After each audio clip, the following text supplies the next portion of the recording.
غزوة الخندق. استطاعت مجموعة من العدو عبور الخندق، وكان من بينهم عمرو بن عبد ود، فراح يصول ويجول ويتوعد ويتفاخر ببطولته وينادي: هل من مبارز؟ فلم يجبه أحد حتى قال: ولقد بححت من النداء بجمعكم هل من مبارز، ووقفت إذ جبنا المشجع موقف البطل المناجز. إني كذلك لم أزل متسرعا نحو الهزاهز، إن السماحة والشجاعة في الفتى خير الغرائز. فقام الإمام علي وقال: أنا له يا رسول الله. فقال له النبي صلى الله عليه وسلم: اجلس، إنه عمرو. فقال الإمام علي رضي الله عنه وأرضاه: وإن كان عمرا. فأذن له النبي صلى الله عليه وسلم، وأعطى له سيفه الشهير ذا الفقار، وألبسه درعه، وعممه بعمامته، ونزل علي الميدان ويمتلكه الثقة بالله والنصر المبين. وقال كلامه الشهير ردا على عمرو بن عبد ود: لا تعجلن فقد أتاك مجيب صوتك غير عاجز، ذو نية وبصيرة والصدق منجي كل فائز. إني لأرجو أن أقيم عليك نائحة الجنائز،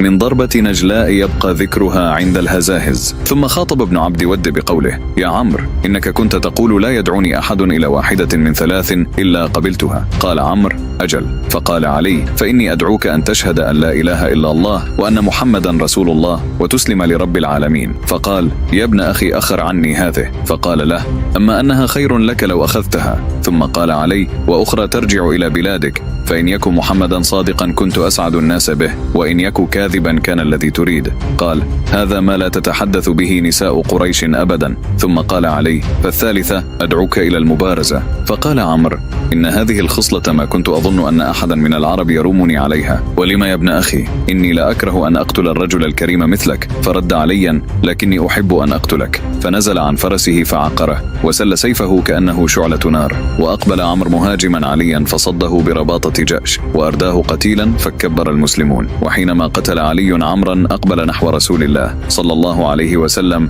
ووجهه يتهلل، فقال له عمر بن الخطاب: هلا سلبته يا علي درعه؟ فإنه ليس في العرب درع مثلها. فقال علي: إني استحييت أن أكشف سوءة ابن عمي. فرضي الله عن علي وصحابة رسول الله، وصلى الله على سيدنا محمد.